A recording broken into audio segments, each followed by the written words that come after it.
Well, an important belief of structural linguistics is that a language is primarily what it is spoken.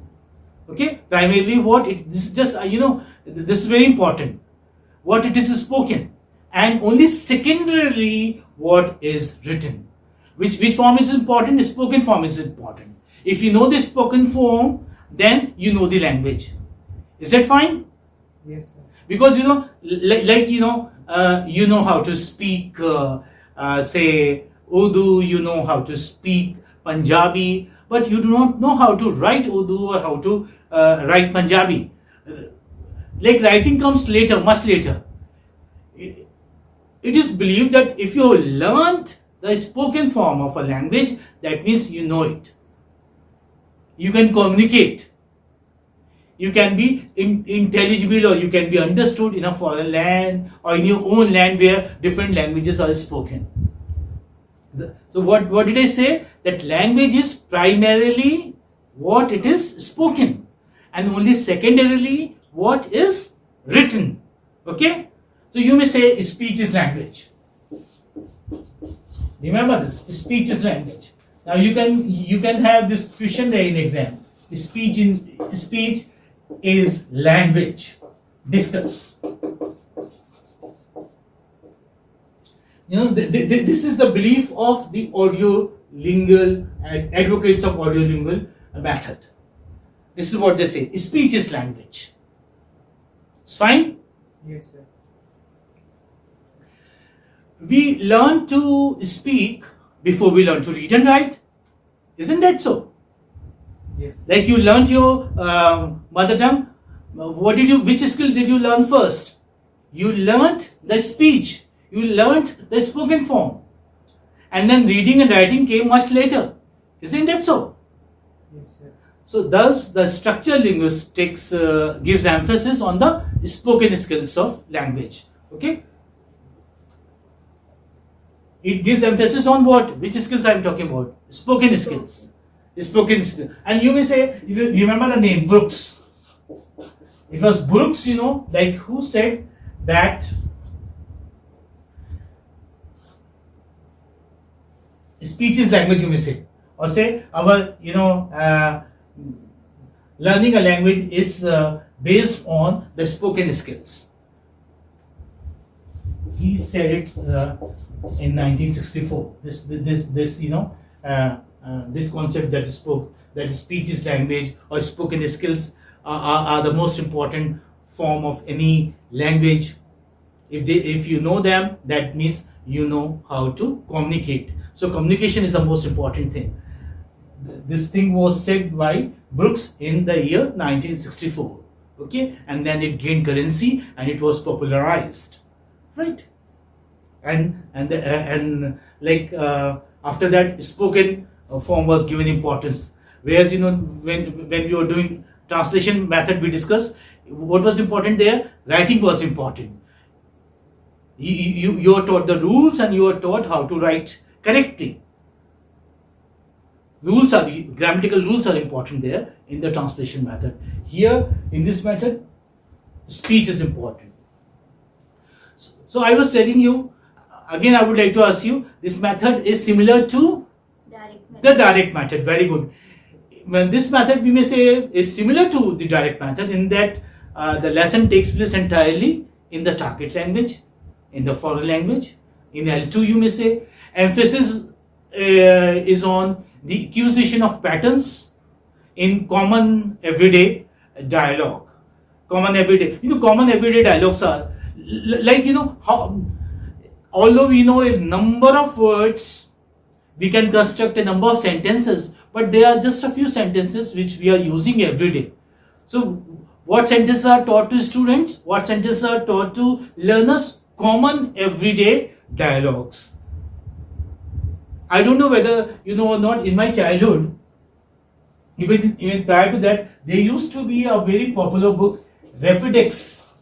I don't know if I'm writing it correct or not. Rapidex English Speaking Course. Rapidex English Speaking Course. So this was a very popular book, and here this book was full of everyday say dialogues.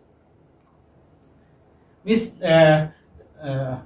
with the help of this book, people could mug up a few sentences and communicate a bit in the English language. Can you speak a language just by mugging up a few sentences? Suppose if I mug up, say 200 sentences of Chinese, can I speak Chinese? No. No, that's not possible. Do we know only 200 sentences in our mother tongue, or do we know only like 2000 sentences in the English language? No, we know, say, countless, innumerable. You can't just imagine, because this all is based on your imagination. If you've got a good imagination, then you can make countless sentences. You can express a simple thing in so many ways. Yeah, so I was talking about Depede's English speaking course. Here, the common everyday dialogues were there. So in the same way, in audio-lingual method, the learners of English, the students of English are taught the common everyday dialogues. This method lays emphasis not on understanding of words, but rather on acquisition of structures. Structures, S plus V plus O, S plus V plus O plus C, okay, the structures that we have talked about, acquisition of structures and patterns in common everyday dialogue. Okay. What is not given importance? Words are not given importance. Words are given importance in the translation method. Individual words are taught. Here, individual words are not taught. If you just mug up, learn the entire dictionary by heart, that doesn't mean that you would be able to speak English, or you would be able to speak any language for that matter if you just mug up the entire dictionary of that language. No. So words are not taught here. What is taught? Structures are taught. Patterns are taught. Or common everyday dialogues are taught. So that the learners may communicate. They may learn the art of communication. These patterns are elicited, repeated and tested until the responses given by the students in the foreign language become spontaneous, become natural and become automatic. You must have seen in primary classes when a teacher goes, "Good morning, sir." Now this has become a habit. They know that when a teacher enters, then he or she has to be greeted with good morning or good afternoon, and when he leaves they say, "Thank you ma'am, thank you sir." This is what. So this has become a habit of the learners. And same way, like sentences would be taught to them. Small sentences would be taught to them, and the teacher would continue teaching them unless or until they become the habit of his or her students. Do you not remember, like when you were just kids, children, you were made to learn your introduction, myself, the students would learn myself. Why? So that they can communicate. And parents would feel very happy. Oh, my son or my daughter knows how to speak in English. Although, the child would be able to speak only 20 or 25 sentences, but it gives a sense of fulfillment. It gives a sense of achievement to parents and to a child even. Why? Because he knows a few sentences. I am just reminded of an incident here. When I was a child, I too was made to learn introduction. Okay, introduction of the self. Every student was asked to, we were supplied with handouts and the common everyday dialogues were written there. What's your name? What is your father's name? In which class do you read? In which school do you read? Like, who's your prime minister? Who's your president? What is your national flag? Things like that. So there were around 50-60 questions. Or how are you? And even the responses were given. Like, how are you? I'm fine. Thank you. Now, what happened? I knew only how are you? I'm fine. Thank you. Then, one day, what happened? One of my father's friends came to a place and he asked me, my father said, okay, my son can communicate in English, you may speak in English, please speak in English with him. Now he started speaking. Okay, initially, I responded, what's your name? My name is this. What's your father's name? My father's name is this. In which class do you read? I read in second standard. Then he said, how do you do? And this wasn't there in the paper. I couldn't respond. How do you do? I said, I don't do. What do I do? What do I do? How do you do?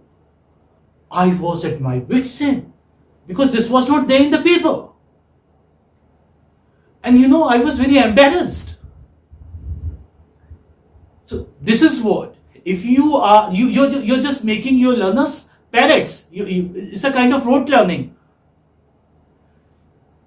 Then I couldn't understand. I said sorry. Then he told me, because that person knew English very well, and he said, well, if somebody asks you how do you do, in response to that, you don't say I am fine or I am good. What do you say? You say how do you do.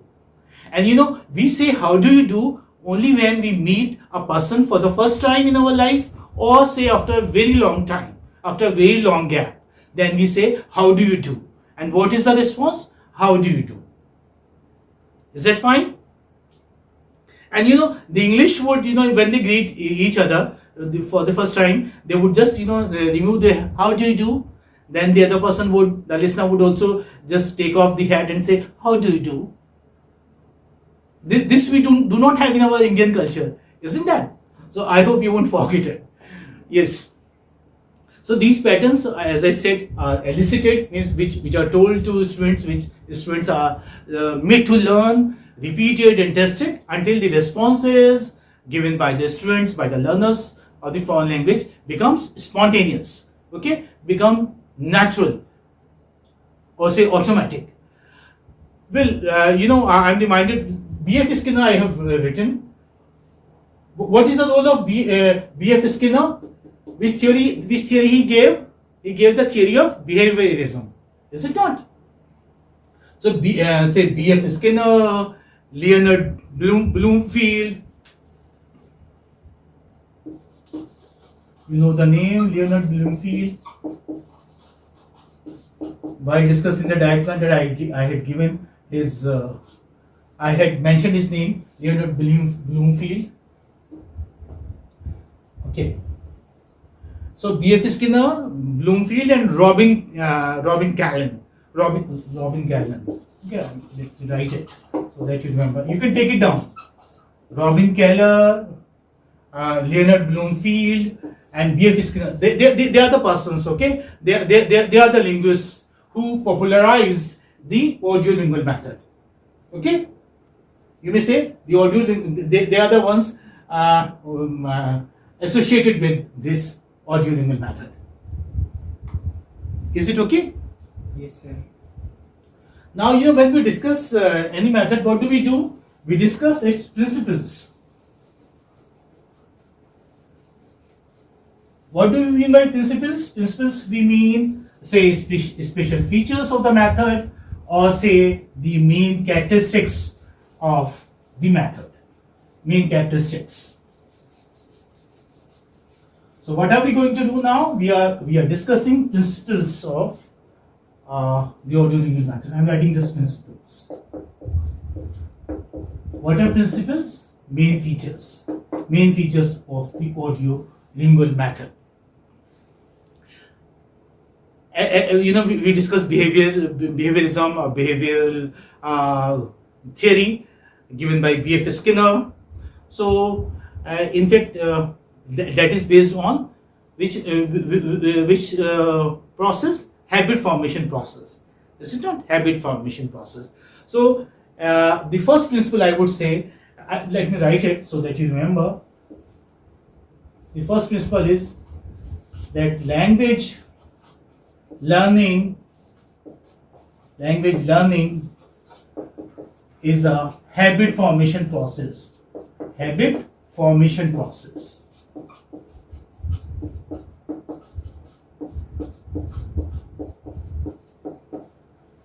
What is it? Language learning is a habit formation process. Language learning is a process of habit formation. Good habits are formed by giving correct responses. Is it not? If you are giving correct responses, then it is believed that there is a formation of good habits. To encourage the correct use of a trait, positive feedback is given, as I said. If you give a correct response, then teacher gives you a positive feedback. And negative feedback is given if an incorrect use of a trait is made. Means if you are giving a wrong response, then you will get a negative response from your teacher. So I'm reminded of two names here, Fries and Ledo. Remember the name. You can take them down somewhere. Fries and Ledo, around say, in 1958. Okay, late 1950s, 1958. You may say they are the founders of audio-lingual method. So Fries and Ledo wrote that the process of language acquisition. Acquisition, what do I mean by saying acquisition, or what do you understand by the word acquisition? Acquisition. This word is from acquiring, acquisition. Okay. What did they say? They said that the process of language acquisition is the process of mechanical habit formation. What is it? It's a process of mechanical habit formation. It's mechanical. Why is it mechanical? Because there are only set dialogues that you learn. Is it not? Set dialogues. Set dialogues are given to you by the teacher or told to you by the teacher, or you listen to those dialogues there, through some audio aids like tape recorder and all. So you learn only the set dialogues. This formation is possible through imitation. Imitation is very important here, and frequent repetition of the sentence patterns. In such a way, what happens? Mistakes are minimized. Teacher is repeating sentence patterns, and the students are just speaking after him. So they become habit. But it is a mechanical process of language learning. Isn't it? What kind of process is it? Mechanical process. Mechanical process of habit. Mechanical process of language learning. So first principle is that language learning is a habit formation process.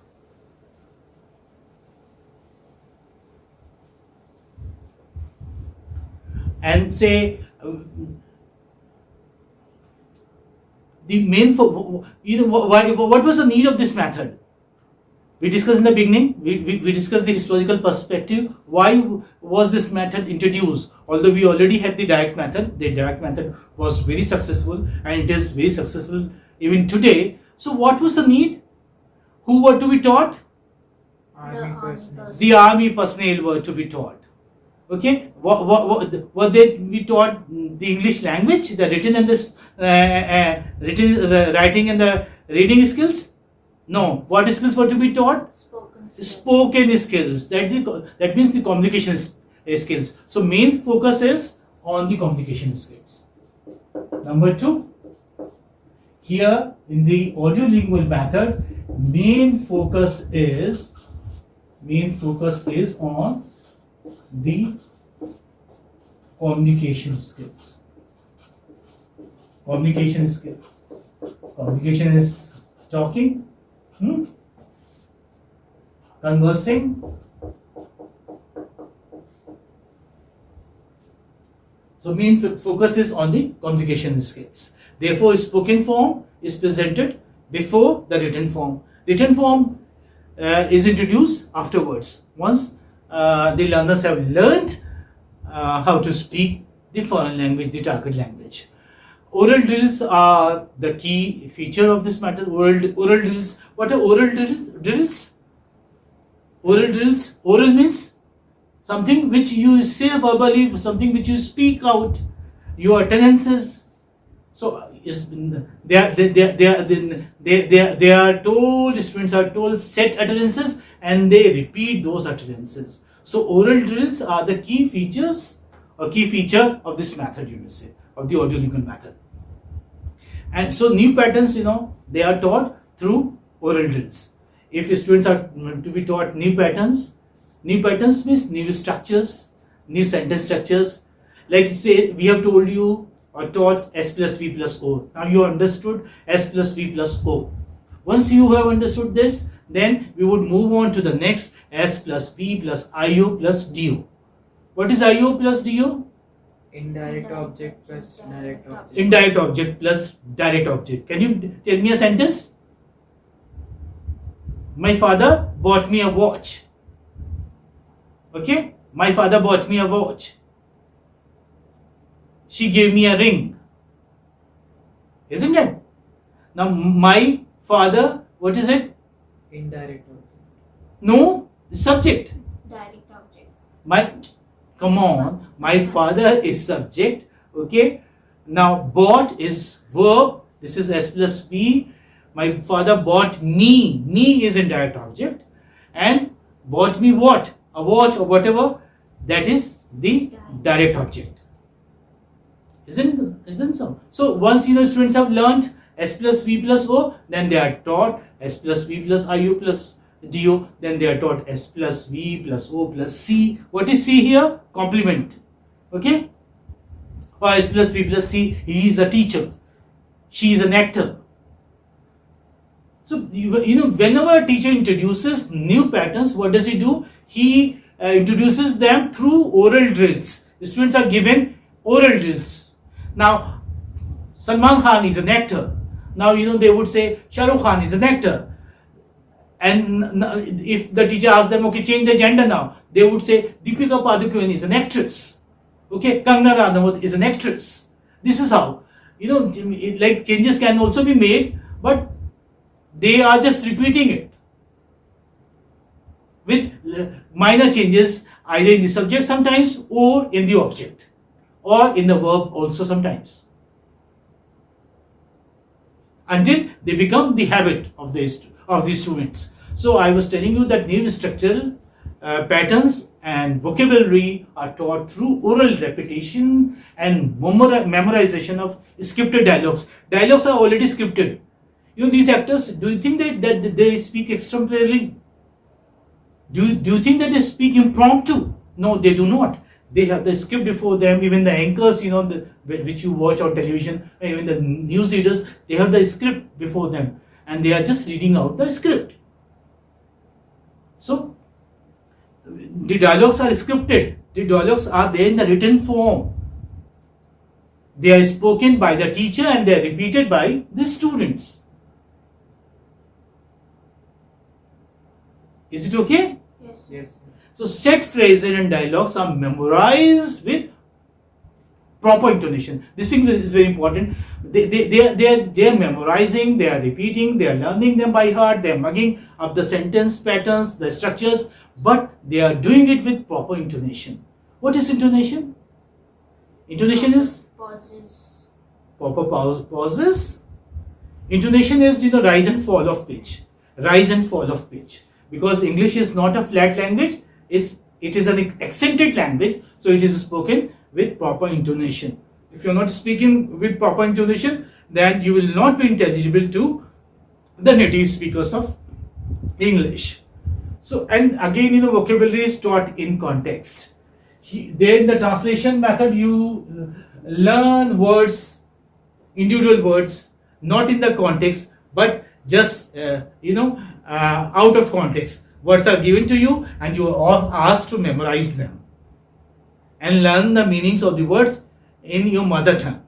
This is what is done in the grammar translation method. But here, words are taught in the context. What do we mean by saying this? Vocabulary is taught in the context. Can you tell me?